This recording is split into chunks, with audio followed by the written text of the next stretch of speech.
marginalmente estable y luego inestable, ¿sí? O sea, si tracciono los polos hacia la derecha, voy perdiendo estabilidad en los sistemas.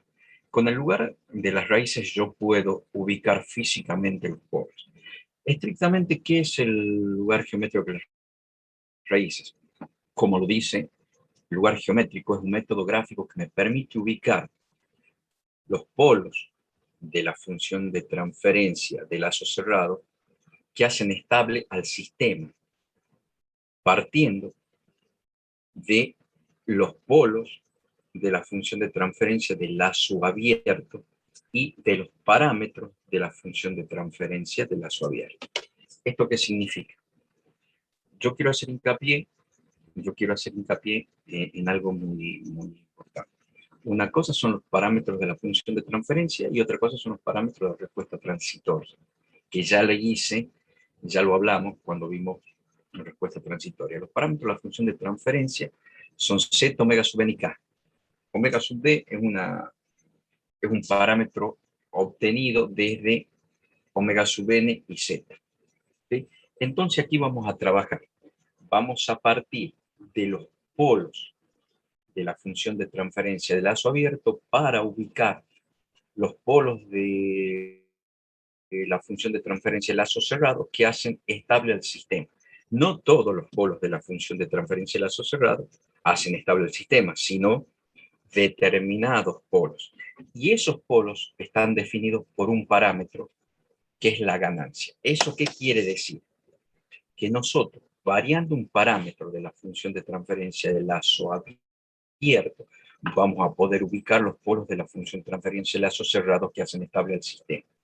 Y lo vamos a ubicar gráficamente en el espacio de los complejos, de manera tal de poder visualizar qué región del plano complejo me da polos que me generan sistemas estables y qué regiones del plano complejo me dan polos que generan sistemas inestables. Por otro lado,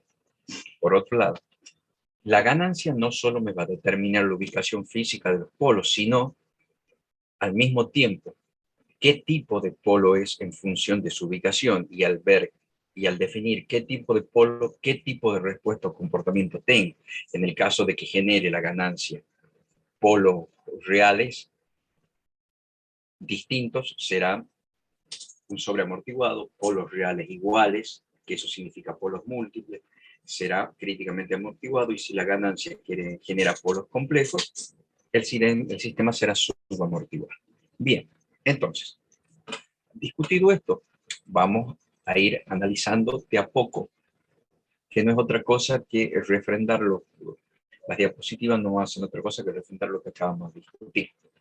El método del lugar geométrico de las raíces es un método que permite ubicar gráficamente la posición de la raíz de la ecuación característica. Fíjense que aquí yo ya directamente hablo de la ecuación característica, que no es otra cosa que el polinomio característico igual a 0, y el polinomio característico no es otra cosa que el denominador de la función de transferencia de lazo cerrado. Dice entonces, permite ubicar gráficamente los polos de la ecuación característica al variar K en un sistema de malla abierta. Los parámetros de la función de transferencia de malla abierta para obtener la ubicación física o geométrica de los polos de la función de transferencia de lazo cerrado. Siempre se parte y se trabaja desde la función de transferencia de lazo abierto para obtener los polos que hacen estables al sistema de lazo cerrado. Fíjense que yo hablo de sistema de lazo cerrado y cuando hablo de ecuación característica estoy hablando de P. Estoy hablando de P, que es la función de transferencia del lazo cerrado. En este caso, la función de transferencia del lazo abierto es G por H, o en este caso también puede ser GDS. Eso tienen que tener muy en claro para no confundirse en esta instancia de la materia, no interpretar la consigna, no interpretar los temas y poder resolver mal los trabajos prácticos. ¿Okay? Hay una cosa muy interesante, a partir de aquí ya empezamos a discutir desde parámetros de la función de parámetros, antes de parámetros de respuesta transitoria, que muchas veces nosotros vamos a tener parámetros que lo obtengamos y tengan un resultado analítico, pero desde el punto de vista de discusión de los resultados no tienen sentido. Por ejemplo, si bien existe omega sub, yo puedo calcular omega sub n, yo puedo calcular omega sub n en un sistema sobreamortiguado, en un sistema críticamente amortiguado, pero ¿qué es omega sub n? La frecuencia natural amortiguada. Si omega sub n existe, quiere decir que es un oscilatorio permanente, porque lo otro es omega sub t. Si z es igual a 0, omega sub n es el valor con el cual, es la frecuencia en la cual oscila un sistema marginalmente estable. Entonces, si oscila en forma indefinida, que es una senoidal pura, un oscilatorio permanente es completamente distinto a un sobreamortiguado subamortiguado, donde z es igual a 1, z igual a 0, o z igual mayor que 1, y en un marginalmente estable, z es igual a 0. ¿Estamos de acuerdo? Si bien existe omega sub n en sí, analíticamente existe omega sub n para sistemas sobreamortiguados y críticamente amortiguados desde el punto de vista conceptual, es un valor que no tiene relevancia. ¿Por qué se los marco esto? Porque muchas veces en los parciales y en los exámenes finales se tienen esta discusión. Si ustedes entregan el valor analítico como válido sin haber entendido en qué sistema está trabajando, la respuesta no es válida, porque si ustedes lo dan como válido un omega sub n en un sistema críticamente amortiguado, desde luego que está mal. Analíticamente existe, pero conceptualmente está equivocado, porque omega sub n existe solamente en z igual a 0 para sistemas críticamente amortiguados. Para sistemas marginalmente estables, Está claro eso, ¿no? Porque el omega sub n va a existir como omega sub n cuando z es igual a 0. Para z igual a 1, para z para mayor que 1, omega sub n no tiene sentido.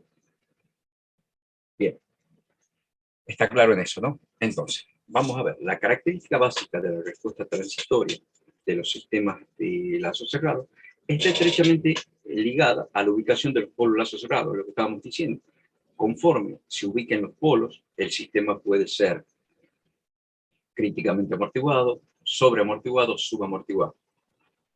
Si el sistema tiene una ganancia variable, la ubicación de los polos cerrados depende del valor de esta ganancia elegida. Eso ya lo hemos discutido, que es K no solo permite ubicar los polos, ¿sí? Porque hay una relación biunívoca entre el valor de K y la ubicación de los polos, por lo tanto, hay una relación entre K y el tipo de respuesta que va a tener el sistema. Por lo tanto, es importante estudiar y conocer cómo se desplazan los polos del lazo cerrado al variar la ganancia K.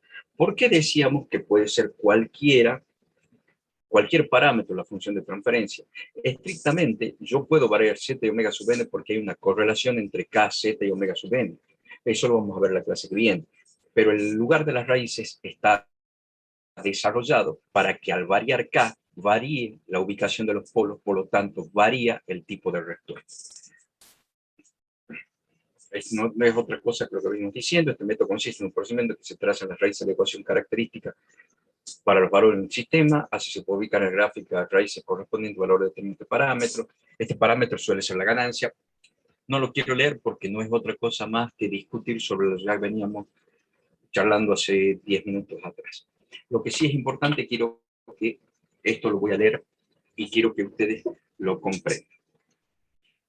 El método del lugar de las raíces es un método gráfico que permite hallar los polos del lazo cerrado, porque yo la estabilidad lo estudio en PDS y la función de los polos del lazo cerrado están en el denominador de la función de transferencia del lazo cerrado. Eso está claro. Pero partimos de los polos y los polos y ceros de la función de transferencia del lazo abierto, variando la ganancia K de la función de transferencia del lazo abierto. Fíjense que todos los parámetros están dados en la función de transferencia lazo abierto. Sin embargo, toda esa variación me permite generar la ubicación geométrica de los polos de la función de transferencia lazo cerrado, en el caso PDS, que hacen estable al sistema. ¿Ok? Bien. Para ello, primero vamos a trabajar con un sistema de segundo orden. ¿Por qué un sistema de segundo orden? Porque son mucho más sencillos de analizar.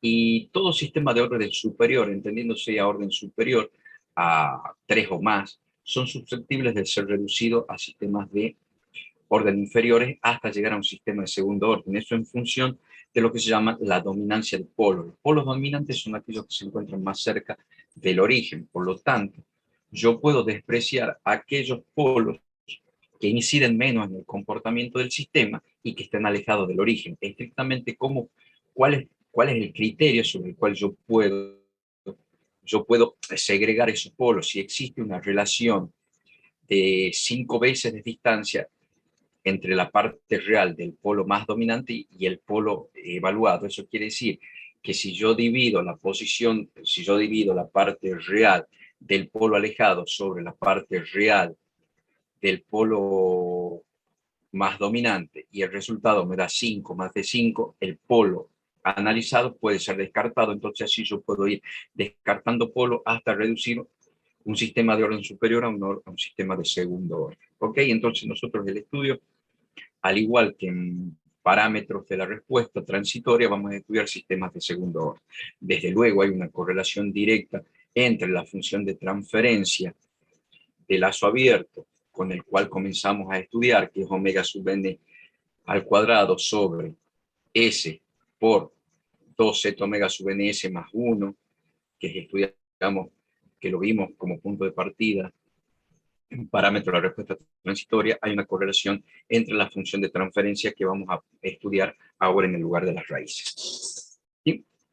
Acá nos dice esto no es otra cosa que la explicación de por qué hacemos el estudio del sistema de segundo orden, siendo susceptible a la reducción de órdenes superiores en un sistema de segundo orden. Bien, supongamos que tengamos una función de transferencia de segundo orden con polos reales.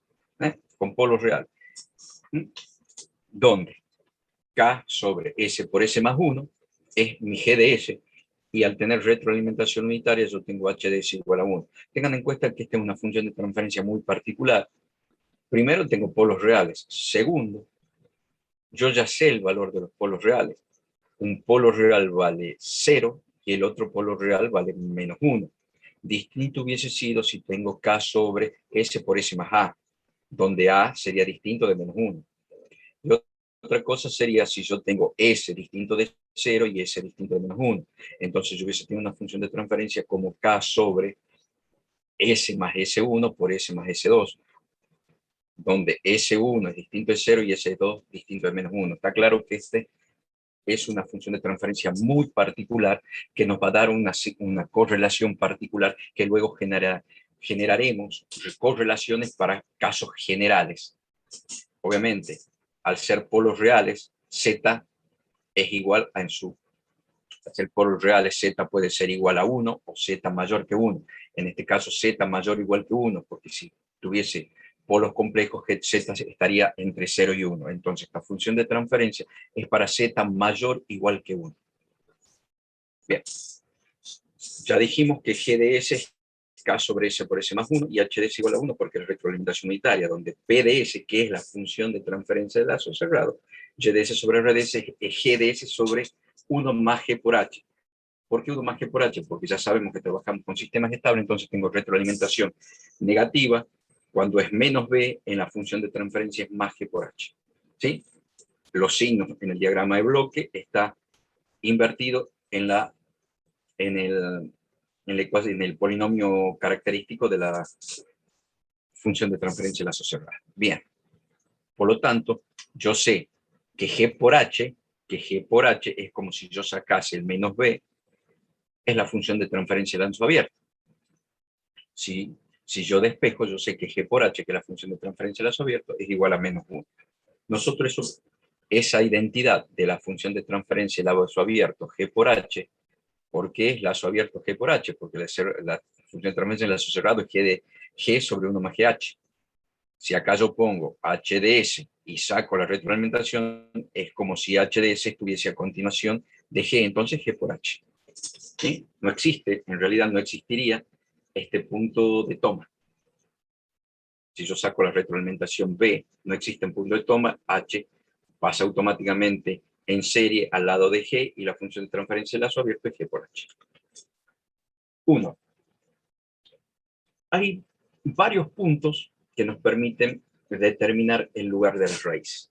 Vuelvo a decir, el lugar de las raíces no me va a entregar como resultado una ubicación física del plano complejo donde se van a ubicar las raíces o polos que hacen estable el sistema. ¿Por qué? Porque yo necesito diseñar sistemas estables, por lo tanto, debo generar funciones de transferencia con polos en regiones estables. El resultado del lugar de las raíces me va a dar el lugar físico donde yo voy a poner polos que siempre van a ser estables, se van a hacer siempre estables al sistema. Primero, el primer paso es determinar las ramas. ¿Qué son las ramas? Como yo sé que puedo tener polos reales y complejos, el primer paso es determinar dónde se van a ubicar los polos reales dentro del eje real, o sea, dentro del eje sigma, ¿sí? Y las ramas se ubican sobre el eje real. Entonces, yo voy a determinar qué espacio del eje real va a contener polos que hagan estables el sistema. Primero, yo como conocimiento, yo voy a saber que la cantidad de ramas es equivalente al orden del sistema. En este caso, un sistema de segundo orden, voy a tener dos ramas. ¿Por qué? Porque la cantidad de ramas es igual a la cantidad de polos. La cantidad de polos me da el grado del polinomio denominador y al mismo tiempo el grado del polinomio denominador, o sea, el grado del polinomio característico me da el orden del sistema. Como es de segundo orden, tengo dos polos, por lo tanto voy a tener dos ramas. Y el primer punto es determinar cuáles van a ser las posibles ramas, porque yo puedo tener, acá decimos que son dos ramas. ¿Por qué? Porque yo sé que es de orden 2. Pero yo tengo que determinar si las dos ramas pertenecen al lugar de las raíces, una rama o ninguna. ¿Ok? Las ramas, ¿cómo se establecen? Entre elementos, entre 0 y 0, son tramos comprendidos entre elementos. ¿Qué son los elementos? Los elementos para nosotros son los polos y los ceros. Y los parámetros es K, Z y omega sub n. No confundamos elementos con parámetros. Los elementos son los polos y ceros. Entonces, entre dos elementos son segmentos contenidos entre dos elementos. Entre 0 y 0, entre 0 y polo, entre 0 y menos infinito, porque recuerden que estamos del lado estable, entre polo y polo, entre polo y 0 y entre polo y menos infinito. Entonces, nosotros vamos a ver, ya tenemos acá las ramas va a estar entre polo y polo, entre polo y 0, entre polo y menos infinito, entre 0 y 0, entre 0 y polo, entre 0 y menos 0. Entre polo y polo, primero, ¿qué es lo que hacemos? Dibujamos los polos de la función de transferencia de lazo cerrado. Disculpen, dibujamos los polos de la función de transferencia de lazo abierto. Recuerden que partimos de la función de transferencia de lazo abierto.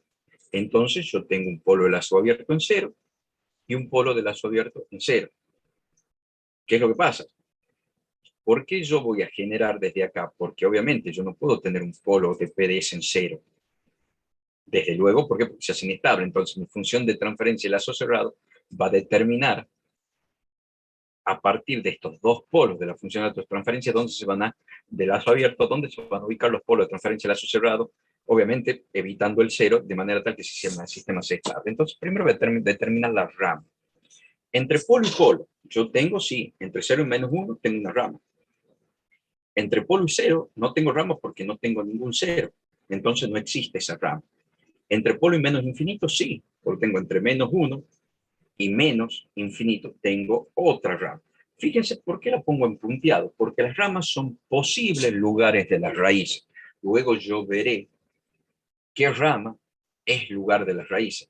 ¿Por qué pertenece al lugar de las raíces? Porque el lugar de las raíces no es un lugar único, es un conjunto de lugares. Entonces, ambas ramas pueden pertenecer al lugar de las raíces, ninguna rama puede pertenecer o solo una, tenemos tres posibilidades. Entonces, una vez que yo ya detecté dónde se encuentran las ramas, luego tenemos que evaluar si esas ramas pertenecen o no al lugar de las raíces. Entre 0 y 0 no existe rama, entre 0 y polo no existe, entre 0 y menos infinito no existe. Entonces, dijimos que tengo número de ramas igual a cantidad de polos. Yo tengo dos polos, sistema de segundo orden, igual a 3. Obviamente, si tengo 0 es otra cosa. Acá, como no tengo 0, está determinado por los polos. Vale, ok. Segundo punto, determinar si las ramas pertenecen al lugar de las raíces. Disculpe, ahí me confundí en en la última rama que dijo, entre cero y menos infinito. Entre ¿Por qué menos sería uno y ahí? menos infinito. No, es cero a menos infinito. ¿Por qué no No, habría ramas ahí? no, me equivoqué yo. Si dije de 0 a menos infinito, me equivoqué yo. Porque tenemos rama entre 0 y menos uno y menos infinito. Mil disculpas. Yo me equivoqué cuando lo expresé. O sea, que el Las último ramas, término que no es una X, es una posible rama no, entre de raíz. 0. Yo tengo un 0, no entre el 0 del origen, entre 0 y 0. Tengo Ah, cero ceros, de... Ya entiendo, ya entiendo. Ahora sí, sí, sí. Me equivoqué. elementos. Elementos, claro, Elementos. Entre polo y polo, entre polo y 0, entre claro, polo y claro. menos infinito, entre 0 y 0, entre dos ceros, entre Ah, 0 y ya. polo, entre un 0 e infinito. Por eso no tengo 0, no es el 0 del origen. Les dije, las ramas se determinan entre elementos Sí, y los sí, sí, elementos perdón, son perdón. Ahí me polos y equivoqué yo. ceros. Ah, perfecto, listo. Gracias, profe. Vale, vale. No, por favor, gracias por preguntar. Entonces, el segundo punto es una vez que yo he determinado las ramas existentes en el plano complejo, es definir qué rama pertenece al lugar de las raíces. Yo tengo dos ramas, entre 0 y menos uno, y entre menos uno y menos infinito. Entonces tengo que definir si las dos ramas pertenecen, si ninguna pertenece o una de las dos pertenece. Para eso, ¿qué se hace? Se selecciona una rama, se toma un punto interno a la rama y se mira a la derecha del punto. Si a la derecha del punto hay un número impar de elementos, o sea, de polos y o ceros, la rama pertenece al lugar de las raíces. Si al mirar a la derecha hay un número par de elementos, polos y o ceros, obviamente en su sumatoria, sí, los cuento, y hay un número par, la rama no pertenece al lugar de las raíces. Entonces vamos a analizar la primera rama. Me paro en la rama perteneciente a 0 menos 1. Me paro en un punto interno a la rama, miro a la derecha y cuento un elemento impar. Entonces 0 y 1 pertenece al lugar de las raíces y ya la marco. ¿Qué quiere decir? Que en función del valor de K me va a entregar polos entre 0 y menos 1 que van a ser estables del sistema. Yo no sé dónde. Yo sé que voy a tener polos entre 0 y menos 1. ¿Está bien? Todos los polos que se encuentren con parte real entre 0 y menos 1 me va a generar una función de transferencia de lazo cerrado estable. O sea que el denominador me va a generar un sistema estable. ¿Ok? Todos con parte real entre 0 y menos 1. Por eso ya la marco, porque me da que pertenece al lugar de las raíces. Ahora, yo veo y analizo la segunda rama entre menos 1 y menos infinito. Busco un punto interno a la rama y miro a la derecha. Cuento los elementos. 1, 2. La rama no pertenece al lugar de las raíces y automáticamente la borro de mi lugar de las raíces. Entonces, el lugar de las raíces, que quiere decir que los polos que va a entregar K en función de su variación van a estar en esta nube de valores, entre 0 menos 1, para arriba de infinito, para arriba menos j infinito, porque aquí son polos reales. Yo tengo toda esta nube del segmento del cuadrante 2 y esta nube del cuadrante 3 con polos complejos. Ahora tengo que saber de toda esta nube qué ubicación física van a tener los polos que me den un sistema subamortiguado estable. ¿Ok? Bien. Para ello, lo que punto 3 vamos a calcular, determinar las asíntotas y el ángulo de las asíntotas. ¿Qué son las asíntotas y el ángulo de las asíntotas? Las asíntotas es el límite físico del lugar de las raíces. ¿Qué significa el límite físico? Es el valor muy próximo al cual pueden acercarse los polos sin llegar a tocarlo, porque esos son las asíntotas, pero fíjense, y el ángulo es cómo se proyectan con respecto al eje real. Las asíntotas es el límite físico, quiere decir que hasta ahí va a llegar, el lugar de las raíces no lo va a tocar. El ángulo es cómo intersectan ese, las, las asíntotas al eje sigma y tiene un parámetro más, sigma A. Ese parámetro es importantísimo. Yo voy a tener dos parámetros y un parámetro asociado. Primero, el parámetro es donde las asíntotas cortan al eje real. Y segundo, con qué ángulo cortan al eje real. Y esa es la manera en cómo se proyecta el lugar de las raíces hacia el plano complejo. Sigma A es el punto donde las asíntotas intersectan al eje y se calcula de la siguiente manera. Fíjense, en el caso de que ustedes van a tener que calcularlo, no va a ser problema porque no lo van a escribir mal. Normalmente cuando hacen exámenes escritos a mano, ponen el menos en la sumatoria. No, sigma es un valor, fíjense, sigma es un valor positivo porque sigma viene de z omega sub n. Habíamos dicho que z tiene que ser positivo. Omega sub n es una frecuencia, es positiva. Por lo tanto, es sigma. Lo que yo hago es invertir el signo sigma para que quede del lado izquierdo, o sea, quede negativo para que los polos sean con parte real negativa, el sistema sea estable. Entonces, fíjense, es menos el valor de sigma. Sigma A es menos el valor de cálculo.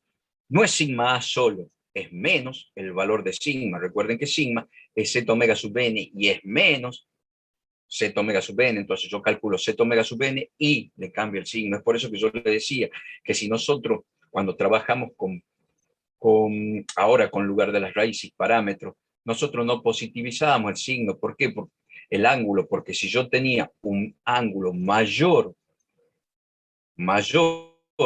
a 90 grados, el coseno, que es sigma, es negativo, entonces me queda menos z omega sub n. Entonces el valor me va a quedar menos algo, y al cambiarle el signo me queda más, por lo tanto me queda la parte real positiva. Eso ya lo discutimos en el parámetro de respuesta. Entonces es el valor de sigma cambiado el signo.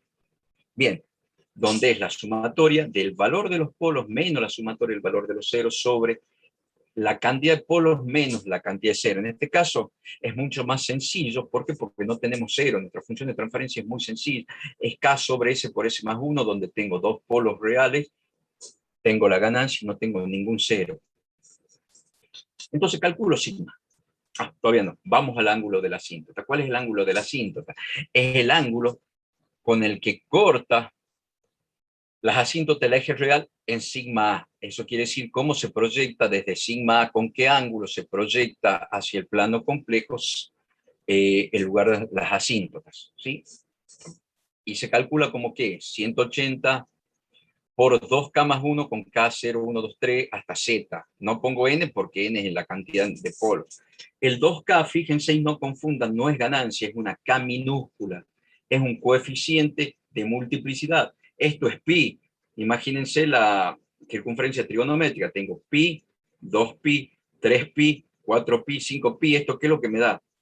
Múltiplos impares de pi. Pi, 3pi, 5pi. ¿Por qué no puede ser múltiplos pares? Porque los ángulos nunca pueden estar a la derecha. Los múltiplos pares son 2pi, 4pi, 6pi.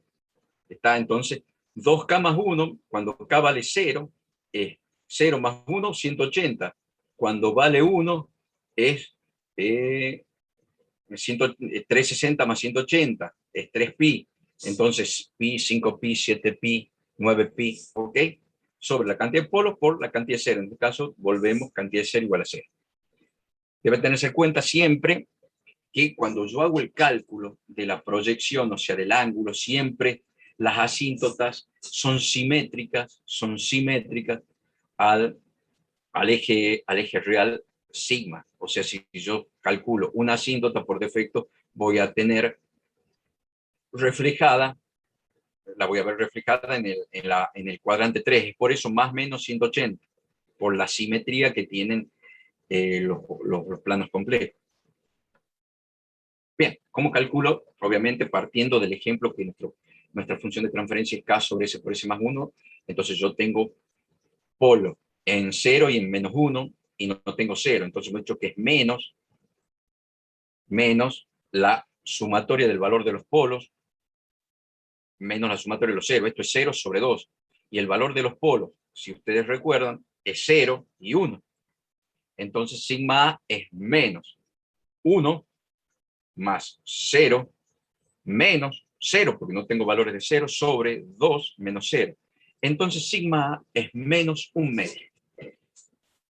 ¿Qué quiere decir? Quiere decir que a partir de acá se proyectan las asíntotas del lugar de las raíces. ¿Y como qué? Como ángulo. Imagínense esto, una circunferencia trigonométrica. Entonces yo puedo partir desde 0 a 360, o sea, de 0 a 2pi. Obviamente, si ustedes se dan cuenta, a medida, si yo tengo 90 grados, si yo tomo valores, o sea, si las asíntotas se proyectan con ángulos entre 0 y 90, desde luego, fíjense, si yo digo que es el límite físico del lugar de las raíces, hay lugar de las raíces que se proyectan desde el complejo, desde el cuadrante 2 y 3 al 1 y 4. ¿Por qué? Porque si son ángulos menores a 90, la proyección de las asíntotas, yo voy a proyectar una sola imaginariamente, imagínense que ustedes proyectan dos porque son simétricas. Se proyectan las asíntotas hacia el eje real, con parte positiva, o sea, hacia el cuadrante 1 y 4, ¿sí? Por lo tanto, quiere decir que va a existir un lugar de las raíces, en definitiva, supongamos que se proyectan en forma de B, mi lugar de las raíces va a ser una parábola. Va a ser una parábola, entonces va a llegar un punto del lugar de las raíces de la parábola, donde voy dibujando sobre la parábola, va a ser marginalmente estable, donde la parábola intersecte a J omega, y toda la proyección de la parábola de J omega hacia el cuadrante 1 y por debajo hacia el cuadrante 4, el sistema es inestable. ¿Está claro? Entonces, cuando yo tengo ángulos de proyección de mis asíntotas entre 0 y 90, el sistema en algún momento se torna inestable. ¿Por qué? Porque sí o sí es una parábola contenida entre dos asíntotas en forma de B corta, mirando hacia la derecha. En cambio, para ángulos mayores que 90 no hay problema, incluso el 90 para mayores que 90, y los ángulos es de 90 de 90 a mayor. Entonces yo voy a tener una proyección de una B corta mirando hacia a menos infinito. Entonces no hay ningún problema. Las asíntotas no interceptan nunca al eje J omega. Está claro, es importantísimo el cálculo de las asíntotas, por eso, porque yo ya sé si mi sistema, cuál es el límite de estabilidad del sistema. Y eso va a ir en función de un K. ¿Por qué? Porque hemos dicho que el K me determina la ubicación física de los polos. Ya lo vamos a ver. Ya, eso es típico de sistemas de orden superior. Como nosotros vamos a ver sistemas de orden 2, no lo vamos a calcular, pero sí lo vamos a estudiar para ver cómo es el cálculo en caso de ser necesario. Bien, ya dije que, ya dije que el punto de corte, o sea, donde las asíntotas interceptan al eje real, es en menos un medio. Está perfecto, porque es la parte estable del sistema, ¿ok? Y está sobre el lugar de las raíces de polos reales estables. Está dentro de 0 menos 1. Bien. ¿Por qué se dice que las asíntotas son el límite del lugar de las raíces? Porque a partir de este punto, yo voy a limitar la ubicación física en el plano complejo del lugar de las raíces. Es decir, voy a limitar físicamente la ubicación donde se pueden encontrar los polos complejos. Para eso tengo que averiguar lo que les dije, en qué ángulo se proyectan las asíntotas hacia el punto de intersección. Eso hemos dicho que el ángulo es más o menos 180 grados, 2K más 1. En este caso, cuando cada valor de multiplicidad me va a entregar dos valores de asíntota. Como yo tengo dos polos, voy a necesitar K igual a 0. Si yo tuviese tres polos, voy a necesitar una asíntota más, por lo tanto va a ir igual a 1. Entonces voy a tener cuatro asíntotas, dos asíntotas entregadas por K0 y dos asíntotas entregadas por K1. A medida que voy teniendo más polos, voy a ir subiendo el índice de multiplicidad, K0, K1, etcétera, etcétera, etcétera. En el caso nuestro, como tengo dos polos, voy a necesitar solamente dos asíntotas, por lo tanto voy a necesitar K0, es muy sencillo para nosotros.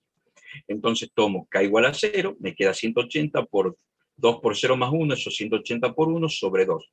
Entonces, ¿qué significa? Que las asíntotas se proyectan en ángulo de más menos 90 grados. Es correcto porque dijimos que son simétricas con respecto al eje real sigma. Entonces, una de las asíntotas se proyecta en 90 grados y otra asíntota se proyecta en menos 90 grados. En este caso, fíjense, no revierte problema. ¿Por qué? Porque al proyectarse en 90 grados y cortar en menos un medio, ¿qué es lo que pasa? Yo no tengo problema ni posibilidad de que se intersecte con J omega porque son paralelas. O sea que acá yo sé que no hay inestabilidad. Es una particularidad de los sistemas de segundo orden, siempre son estables dentro del lugar de las raíces. El lugar de las raíces no me va a brindar un área de inestabilidad. Ya vamos a ver la clase que viene. Al final les voy a graficar cómo sería un lugar de las raíces en un sistema de tercer orden y van a ver que la proyección de las asíntotas como límite físico envuelve un lugar de las raíces con inestabilidad a partir de un determinado valor de K, que ya lo vamos a calcular en un ratito también. Bien, cantidad de asíntota igual a cantidad de polos. Hemos dicho que la cantidad de asíntota igual a la cantidad de polos. Obviamente, voy en función de la cantidad de polos, yo voy a ir usando el factor de multiplicidad 0, 1, etcétera, etcétera. Como yo tengo dos polos, uso el primer factor que me entrega dos asíntotas, y cantidad de asíntotas es 2 menos 0 igual a 2. Una asíntota que se proyecta 90 y otra asíntota que se proyecta menos 90. Bien, perfecto. Ahora, punto de ruptura. ¿Qué es el punto de ruptura? Primero no lo voy a hacer que lo lea.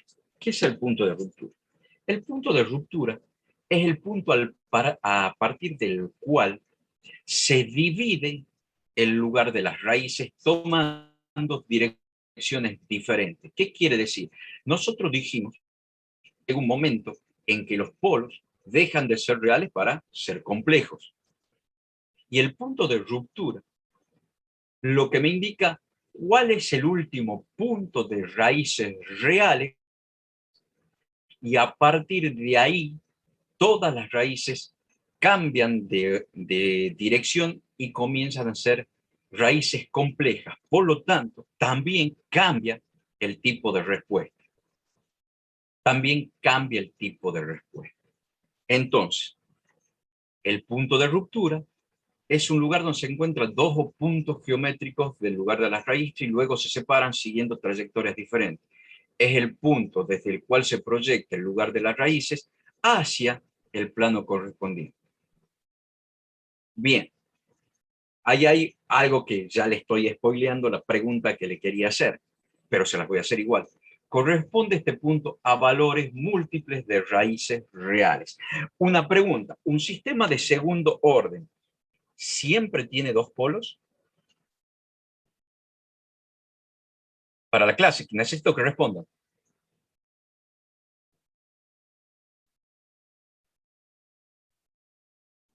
Sí, Sí, porque si el profe. segundo orden involucraría las raíces, no sabré cómo decirlo, digamos, pero tendría dos raíces imaginarias y como usted dijo que también está, cuando tiene una raíz que está en el eje imaginario, también tendrá una en el conjugado, ¿verdad? Correcto, sí, sí, sí. Cuando tiene, cuando tiene raíces complejas, tiene el polo y su conjugado, o sea que son dos raíces. Claro, ¿Sí? necesariamente tiene que ver dos.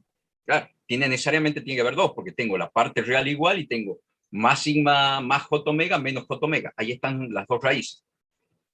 ¿Estamos? Siempre tiene, nunca pierde un polo, ¿verdad? Un sistema de segundo orden. Nosotros no sabemos cómo hacer que un sistema de segundo orden pierda un polo. Usted mira, profe, sí, pero si yo lo llevo a uno de los polos, 5 veces la parte real con el polo más dominante, lo puedo perder, correcto, pero nosotros no sabemos cómo hacer para correr un polo a una posición de 5 veces la parte real del polo más dominante. ¿Estamos de acuerdo? Entonces, un sistema de grado o de orden n siempre se mantiene de orden n, desde que nace hasta que muere. ¿Estamos de acuerdo? Entonces, le quiero mostrar algo. Si un sistema tiene dos raíces, va a tener siempre o dos raíces reales o dos raíces complejas. No tiene otra manera. Las reales pueden ser iguales o diferentes. Y las complejas sabemos que eso es un complejo y su conjugado, pero un sistema nunca pierde raíces. Entonces puede tener tres tipos de polos: reales distintos, reales iguales y reales complejos. Y acá dice, en el punto de ruptura corresponde a este punto a valores múltiples de raíces reales. ¿Qué comportamiento tiene, por lo tanto, un sistema en el punto de ruptura?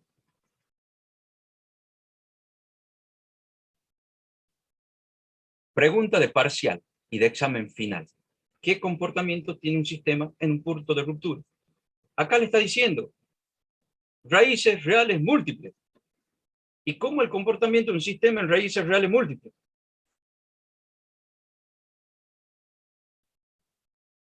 Qué mal que estamos, gente. Qué mal que estamos. Y después no saben por qué no aprueban los parciales. Bien, para ello, se parte de la ecuación característica. Para calcular el punto de ruptura se parte de la ecuación característica. La ecuación característica es 1 más g por h igual a 0. Por lo tanto, mi función de transferencia de lazo abierto es g por h igual a menos 1. Reemplazando g y h, yo tengo k sobre s por s más 1 por 1 igual a menos 1. Primer punto, se despeja k. Entonces, paso multiplicando s por s más 1 al otro término, que es menos 1, y me queda menos s por s más 1. Por lo tanto, eso es menos s cuadrado menos s. ¿Sí? Menos s cuadrado menos s. Ahora, derivo k con respecto a s igual a 0. Derivo k con respecto a s igual a 0. Entonces, me quedaría menos 2s menos 1 igual a 0. Menos 2s menos 1 igual a 0. Ahora despejo s. Despejo s, me queda s igual a menos 1/2. S es un polo. S es un polo con parte real igual a menos 1/2, parte imaginaria 0. Eso quiere decir que es un polo real puro. Y en un sistema de segundo orden, con S en el punto de ruptura igual a menos 1/2, ¿cuántos polos hay en menos 1/2? Si es un sistema de segundo orden, en el punto de ruptura, ¿cuántos polos hay? 2. ¿Cuántos 2. valen? Hey, y ese menos 1/2, ¿cuántos polos hay en ese menos 1/2? ¿Cuál es la función de transferencia? No se las voy a decir. No se las voy a decir. Si el punto S representa un punto de ruptura, en este caso, fíjense, en este caso, S como punto de ruptura coincide con sigma A y es una particularidad de los sistemas de segundo orden. Es una particularidad de los sistemas de segundo orden, que coincida sigma A con S. En sistemas de orden superior no va a coincidir sigma A con S. ¿Eso qué quiere decir? Que a partir de S, que es menos 1/2 más 0j omega, 0j en realidad, ¿sí? Por eso no tiene parte imaginaria, porque es real puro, ¿sí? Quiere decir que a partir de menos 1/2 se proyecta el lugar de las raíces hacia menos j omega y más j omega. Y ustedes miran, ¿y cómo es posible? Y porque el lugar de las raíces es paralela a las asíntotas. ¿Qué es una asíntota? Es el límite físico de una curva, donde la curva es próxima, pero no se toca. ¿Y por qué es paralela? Porque son dos rectas superpuestas, se intersectan en el infinito. Si la tuviese en 3D y la miro de frente, veo una sola, porque una está arriba de la otra, pero si la miro del costado, la veo con ese delta que para nosotros sería Y. En el plano sería Y, en el espacio sería una distancia Y. ¿Ah? Sería la distancia Y. Pero como estamos en el plano, ese Y vale 0, entonces está una arriba de la otra. Entonces, sí representa sí representa la proyección del lugar de las raíces. Ahora, para que realmente nosotros corroboremos que ese polo S igual a menos un medio, que es una raíz, es efectivamente el punto de ruptura, se le calcula K la ganancia, porque dijimos que existe una relación biunívoca entre el valor de K y la posición física que genera ese K, y al mismo tiempo hay una única ubicación física de un polo que genera un K determinado. Un polo determinado tiene un único K, y una K determinada determina una ubicación física de un único polo. Entonces, hay que calcularle el K para ese polo real menos un medio. Tengan en cuenta que sigma A es un punto y S es un polo. En este caso, un polo real. Para nosotros, polos reales. Entonces, voy a calcular K. Ahora, si K es positivo, si el K para menos un medio es positivo, yo voy a decir que ese es punto de ruptura. Si es negativo, el K no es punto de ruptura. En el caso de los sistemas de segundo orden, sí da punto de ruptura. En caso de orden superior, yo voy a tener más de un S como posible punto de ruptura, por lo tanto, le voy a tener que calcular varios, o hacia todos los S les voy a tener que calcular la ganancia para ver si la ganancia es positiva. De hecho, sabemos que la ganancia nunca puede ser negativa. ¿Sí? Entonces, por lo tanto, aquellos que tengan ganancia negativa no es punto de ruptura. ¿Ok? Entonces, eso no es otra cosa que dice acá. Cálculo K, yo sé que K es igual a menos S por S más 1. Reemplazo S, entonces me queda menos un medio por menos un medio más 1. Y K me da igual a un cuarto. ¿Eso qué quiere decir? Que para este punto de ruptura, que coincide con sigma A, y eso efectivamente, al ser el punto de ruptura, quiere decir que el lugar de las raíces se proyecta por arriba de las asíntotas. Es particular el lugar de las raíces de un sistema de segundo orden porque es una cruz. Bien, ¿qué es lo que significa? Que el último punto con raíces reales es menos un medio. ¿Cuántas raíces tiene el sistema en este punto? ¿Cuántos polos tiene el sistema en este punto? Hemos dicho que eran Dos. dos. Bien, entonces, ¿cómo es el comportamiento? ¿Cuánto valen los polos? ¿Cómo es la función de transferencia en ese punto? ¿Cuántos polos tengo acá?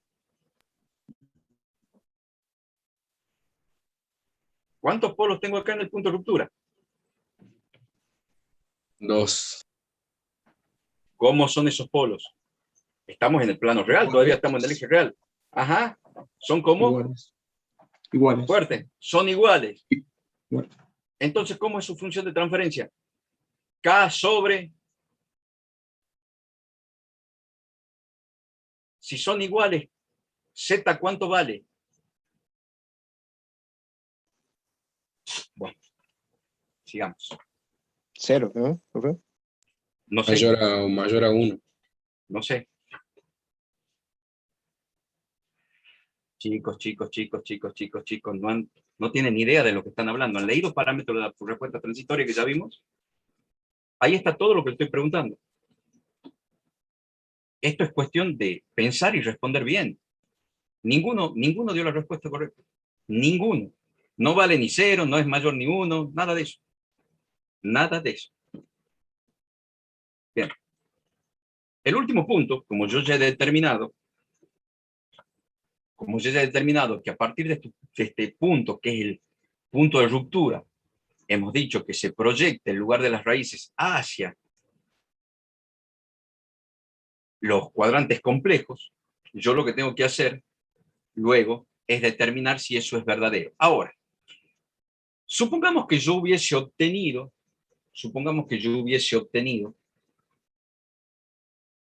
unas asíntotas con ángulos entre 0 y 90. ¿Eso qué quiere decir? Que las asíntotas, obviamente ustedes me dirán, profe, ¿cómo hago yo para calcular dónde intersecta la asíntota en el plano. Y bueno, yo calculo, tengo el ángulo, saco el plano, tengo la distancia, tengo el ángulo, tangente del ángulo. Yo lo que tengo que calcular, ¿qué es? La hipotenusa. De última, tengo que calcular el cateto opuesto, porque si yo tengo la intersección, yo voy a calcular el cateto opuesto. Yo tengo el ángulo, saco la tangente del ángulo, porque tengo el ángulo, puedo sacar si quiero tangente, seno, coseno, y por la relación trigonométrica, porque yo el cateto opuesto lo tengo. Tengo, en este caso, vale un medio.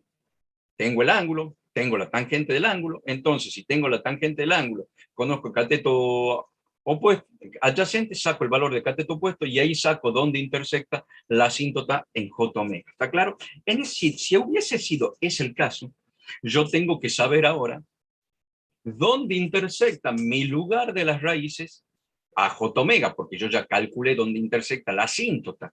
Ahora yo tengo que saber dónde intersecta el lugar de las raíces a J omega, porque yo sé que ya tengo proyección hacia el cuadrante 1 y 4, entonces va a pasar por J omega y se va a ir hacia a cuadrante 1 y 4 para abajo, pero yo quiero saber dónde intersecta.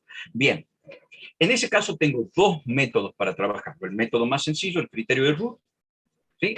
Que es, obviamente, es armar la tabla de Root y ustedes ya vieron en la práctica con la profe que si uno de los coeficientes, y ya lo habíamos discutido en la teoría, si uno de los coeficientes de la primera columna es 0, mi sistema es marginalmente estable.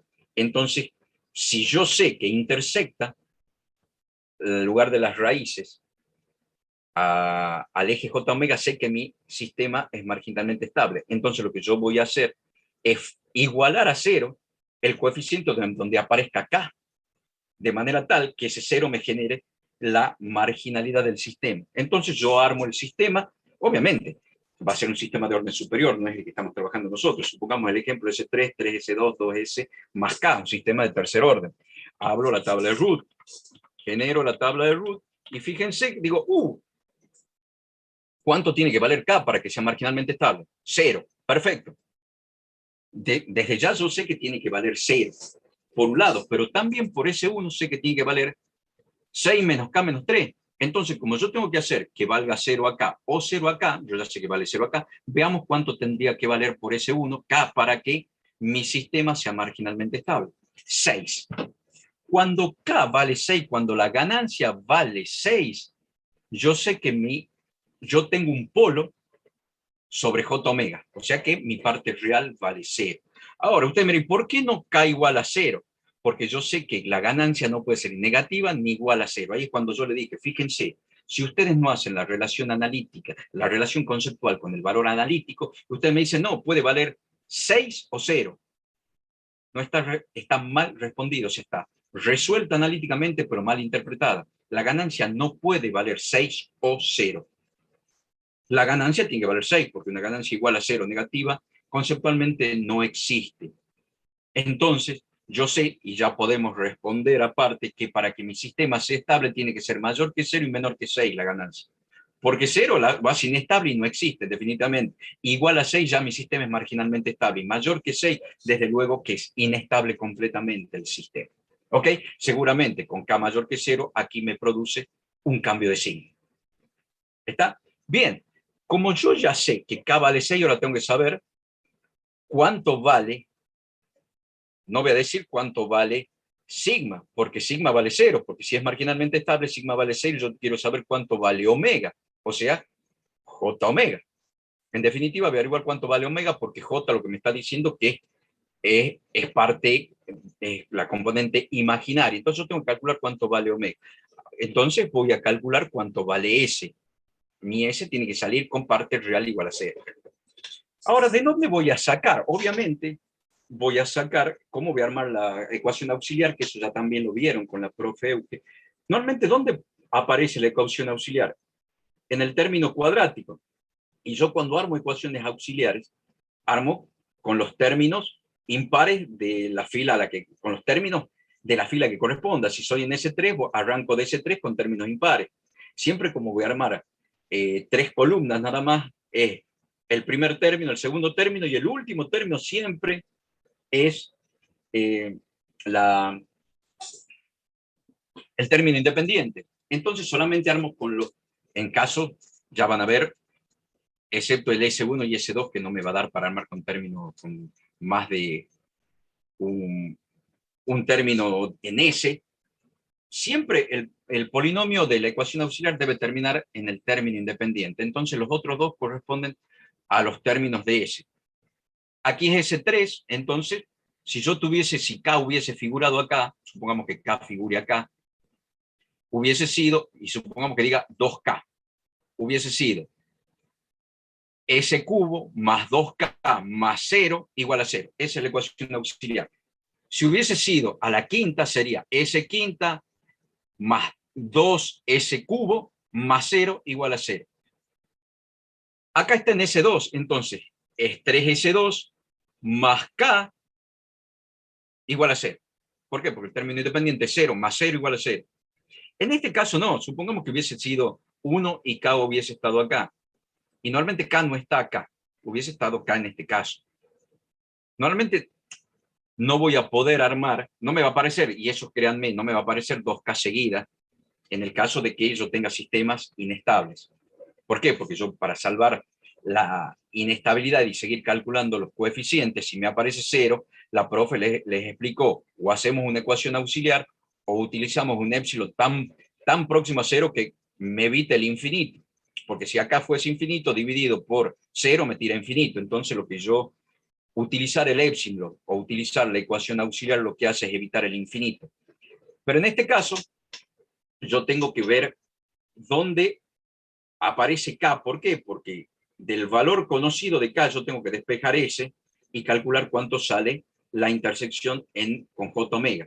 Entonces, ¿dónde aparece K y S al mismo tiempo como valor conocido? En S0 no, porque S0 es la ecuación del término independiente. Es el término lineal, que tampoco K vale, es la ecuación del término lineal, entonces no me interesa.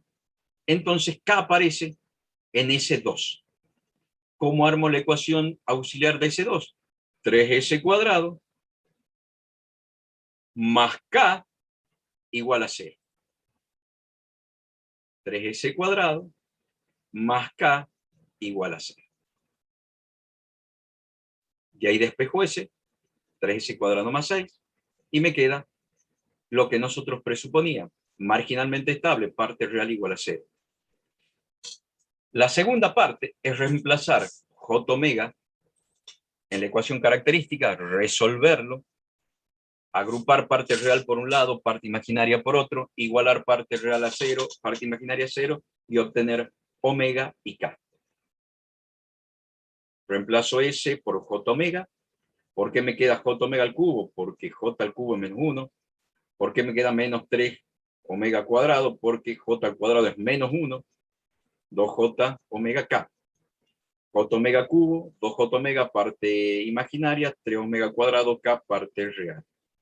K, 3 omega cuadrado, parte real, saco como un factor común J, 2 omega menos omega cubo, igual a 0. 2 omega, omega cubo igual a 0, me da omega, omega cubo, omega igual a raíz cuadrada de 2. Reemplazo, 3 raíz cuadrada de 2 al cuadrado, me va a quedar 3 por 2, 6, K igual a 6. Se dan cuenta que es muy sencillo, partiendo de un concepto de, obviamente, marginabilidad o marginalidad de los sistemas desde el punto de vista del criterio root. ¿Ok? Que esto no se lo calcula en el lugar de las raíces, porque nosotros trabajamos con sistemas de orden 2. Por lo tanto, esto no tiene sentido, porque un sistema de orden 2, como hemos dicho, el lugar de las raíces se proyecta en 90 grados, por lo tanto no hay, es imposible que se intercepte con J omega porque son paralelos. Pero en el caso de tener órdenes superiores, la intersección de las asíntotas ya la hemos calculado, calculan el cateto opuesto en función de la tangente del ángulo, porque el ángulo conocen, porque han calculado el ángulo de las asíntotas, y en el caso de cómo intersecta el lugar de las raíces a J omega a través del criterio de root, obviamente utilizando ecuaciones auxiliares a través de la fila donde se encuentra K disponible. Bien. El último punto, hay un puntito más. El punto siguiente para determinar y afianzar que la proyección que nosotros hicimos sobre el lugar de las raíces es efectivamente el lugar de las raíces, eso que quiere decir que todo polo, al proyectar nosotros el lugar de las raíces de menos un medio a menos, más menos j omega, eso que quiere decir menos un medio más j infinito, menos un medio menos j infinito, cualquier polo que se encuentre sobre esa proyección pertenece al lugar de las raíces y va a dar polos que hagan estable el sistema. Para eso yo debo escoger un punto perteneciente a esa proyección y definir y estudiar si realmente ese punto de prueba está sobre el lugar de las raíces. Para ello, ese punto de prueba, que es un polo S1 con parte real menos un medio, desde luego. ¿Por qué? Porque el punto de ruptura está en menos un medio hacia menos j omega más j omega. Siempre recuerden que vamos a estudiar con la parte positiva, la parte positiva del polo complejo. ¿Ok? Entonces yo tengo que averiguar si ese polo complejo efectivamente está sobre el lugar de las raíces. Para ello debe cumplir dos condiciones, la condición de ángulo y la condición de magnitud. ¿Por qué se va a calcular primero la condición de ángulo? Porque la condición de magnitud es una condición necesaria. ¿Qué quiere decir? Lo mismo que en el criterio root. Se tiene que cumplir, pero no garantiza que pertenece al lugar de la raíz el punto. La condición de ángulo le da la condición de suficiencia. Entonces, ¿para qué vamos a calcular la magnitud si el ángulo después me va a dar mal? Entonces, primero estudiamos la condición de suficiencia para garantizar que el polo está sobre el lugar de la raíz y después vamos a calcularle por condición de magnitud y ya van a ver qué parámetros se calcula por condición de magnitud. Entonces, primero vamos a calcular el ángulo. ¿Y cuál es la condición del ángulo? Que tiene que el ángulo del polo de prueba S1, la sumatoria de los ángulos de ese polo con respecto a los ceros y con respecto a los polos de la función de transferencia del lazo abierto, debe ser múltiplo de 180 grados. Entonces, nosotros sabemos que el punto de ruptura es menos un medio y la parte imaginaria la tomo arbitraria. Para mí, para hacerlo sencillo, J, que omega valga 1. Entonces, menos un medio más un J. Es muy sencillo. Es lo más sencillo que podemos hacer. J vale 1. Las distancias son estas. La sumatoria de los ángulos. Como son estas distancias, los ángulos son estos otros. ¿Sí? Yo no tengo ángulos con respecto a los ceros porque no tengo cero. Entonces lo que tengo que hacer es directamente calcular los ángulos o la sumatoria de los ángulos del punto de prueba con respecto a los polos de la función de transferencia del lazo abierto. Fíjense que trabajamos con el diagrama de polos y cero de la función de transferencia del lazo abierto. Está claro, acá nunca hemos realizado el diagrama en bloque de la función de transferencia del lazo cerrado, porque no lo conocemos. Eso es lo que estamos averiguando. Bien, entonces, recuerden siempre que K es el factor de multiplicidad y no tiene nada que ver con la ganancia. La sumatoria de los polos de los ceros, 0. Entonces va a ser 0 menos la sumatoria de los polos. En este caso, nosotros no sí vamos a positivizar el ángulo porque estamos calculando solamente sumatorias. ¿Ok? Estamos calculando sumatorias. Sigma Φ1, Φ2. Φ1 no es otra cosa que va a ser menos la tangente a la menos 1 de cateto opuesto, que es 1 sobre un medio, que en definitiva va a ser tangente a la menos 1 de 2. Más, como positivizamos sí este ángulo, porque estamos calculando sumatorias, más 180 menos tangente a la menos 1 de cateto opuesto, que es 1 sobre un medio, que es arco tangente o tangente a la menos 1 de 2, que no lo puse hasta acá, pero bueno, es lo mismo. Saco el signo, al sacar signo, primero saco los paréntesis, me queda más 180 menos. Al sacar corchete, esto me queda menos, esto me queda menos y esto me queda más, cancelo y me queda más menos 180 grados. Y eso quiere decir que sí es múltiplo de 180, por lo tanto, el punto de prueba S1 igual a menos un medio más J pertenece al lugar de las raíces. Como el punto cumplió la condición de suficiencia, entonces automáticamente yo digo que que la proyección de menos un medio a más j omega y menos j omega es el lugar de las raíces. ¿Está claro? Bien. En este caso, fíjense, la hipotenusa coincide con omega sub n, que es la distancia radial del origen al polo. Pero supongamos que yo hubiese tenido desplazado. Yo le dije que este es un caso muy particular, donde tengo 0 y 1. Y si yo hubiese tenido k sobre s menos un medio, k sobre s más 1 sobre, k sobre s más 1 por s más un medio, yo hubiese tenido un polo acá. La mitad hubiese sido 3 medios. Y mi polo hubiese estado acá. En menos 3 medios, 1. Hubiese sido distinta la distancia a omega sub n. Omega sub n hubiese sido la distancia del 0 al polo que está en menos 3 medios, 1. Y la hipotenusa hubiese sido solo la distancia de 1 sobre la diferencia de menos 3 medios, no es 3 medios, aquí es 4 tercios, ¿sí? La diferencia de 4 tercios menos un medio, ¿ok?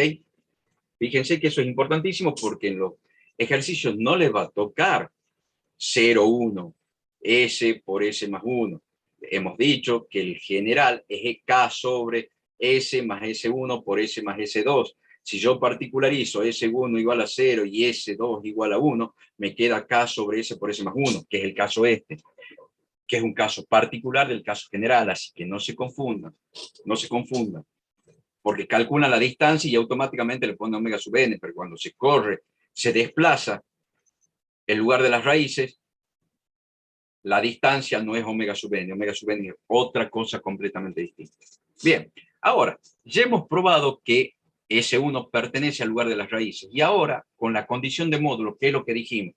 Que todo K genera un polo y todo polo tiene una única K. Con la condición de magnitud, calculo la ganancia del punto S1. Entonces, ¿cómo calculo? Voy a la función de transferencia de lazo abierto, que ya lo tengo calculado. El módulo es le aplico módulo a ambos términos, ambos miembros de la igualdad, ¿sí? Me queda el módulo de G de S por H de S igual a menos a 1. ¿Por qué? Porque es el valor absoluto, el módulo es el valor absoluto, me queda igual a 1. Entonces paso multiplicando S por S más 1, entonces me queda acá, es el módulo de S por S más 1, y lo único que hago es reemplazar S. S es menos un medio más J por S más 1, menos un medio más J más 1. Acá no es otra cosa que menos un medio más J por menos un medio más un menos, más 1 es un medio positivo. Aplico distributiva. Menos un medio por un medio, menos un cuarto. Menos un medio J, más un medio J, J al cuadrado es menos 1. Cancelo, cancelo. En el segundo paso hice menos 1. Menos un cuarto. Menos 1 es ganancia de 5 cuartos. ¿Qué significa esto? ¿Qué significa? Fíjense, yo tuve en el punto de ruptura un K igual a un cuarto. Y dijimos que en el punto de ruptura es el último punto donde las raíces son reales. ¿Cómo es 5 cuartos con respecto a un cuarto? Mayor. ¿Eso qué quiere decir? Que para K igual a 1, hasta K igual a 1, mis polos son reales, y para K mayor a un cuarto, mis polos son complejos. Y para K menor a un cuarto, mis polos son reales distintos. ¿Por qué? Porque en K igual a un cuarto, los polos son reales iguales. Para K menor a un cuarto, los polos son reales distintos. Y para K mayor a un cuarto, los polos son complejos. Por lo tanto, tengo los 3 comportamientos que había estudiado: sobreamortiguado, críticamente amortiguado y subamortiguado. Y es lo que decíamos, K no solo determina la ubicación física de los polos, sino el tipo de comportamiento del sistema. Bien, y por último, es corroborar K en función de la fórmula de distancia, para ver si esta K que calculé por módulo está bien. La fórmula de distancia es la productoria de la distancia del polo, del punto de prueba, a los polos de la función de transferencia de lazo abierto, porque estamos trabajando con el grama de polo y cero de la función de transferencia de lazo abierto, y la distancia de los ceros a los polos lazo abiertos. Ceros no tengo, entonces, como no puedo dividir en cero porque es una indeterminación, la distancia se pone 1. Entonces, es lo que le dije, una cosa es la distancia, otra omega sub n, no la confundo, ¿ok? La distancia no es otra cosa que la hipotenusa, que es la raíz cuadrada del cuadrado de la suma del cuadrado de los catetos. Cateto opuesto es 1 al cuadrado más 1/2 al cuadrado. Y es raíz cuadrada, la productoria. Es esto por esto, que es lo mismo, o sea que una distancia por otra distancia es la distancia al cuadrado. Y la distancia va a ser raíz cuadrada de 1 al cuadrado más 1/2 al cuadrado. Entonces es raíz cuadrada de 1 al cuadrado más 1/2 al cuadrado por exactamente lo mismo, ¿sí? Es 1 más 1/4 al cuadrado, cancelo, cancelo, y es igual a 5/4. 1 más 1/4 igual a 5/4, y quedó establecido que lo que calculé por relación de módulos es exactamente lo mismo que calculé por relación de distancia. Y esa es la ganancia. ¿Qué significa? Que si yo a mi sistema de lazo cerrado le pongo 5/4 de ganancia, voy a obtener un polo menos 1/2 más J omega, más menos J omega, porque tengo que ir menos J. Si le pongo a mi sistema de lazo cerrado una ganancia de 1/4, voy a tener 2 polos reales iguales, y si le pongo una ganancia menor a 1/4, voy a tener 2 polos reales distintos. Bien, eso llega a la clase de hoy. El análisis del lugar de las raíces queda para la clase que viene. Chicos, ¿qué es lo que he visto en la clase de hoy? No tienen claro qué pasa con Z, qué comportamiento tiene Z, qué pasa si son polos reales iguales, qué pasa si son polos reales distintos. Gente, a medida que avancemos, esto se pone más complicado. Si ustedes no hacen el seguimiento de la materia, por eso le digo, si ustedes no saben evaluar esto y correlacionarlo con lo que ya hemos aprendido y analizar analíticamente lo que obtienen con la discusión conceptual de lo que se va a discutir, de la interpretación del resultado, lamentablemente no les va a ir bien en el parcial.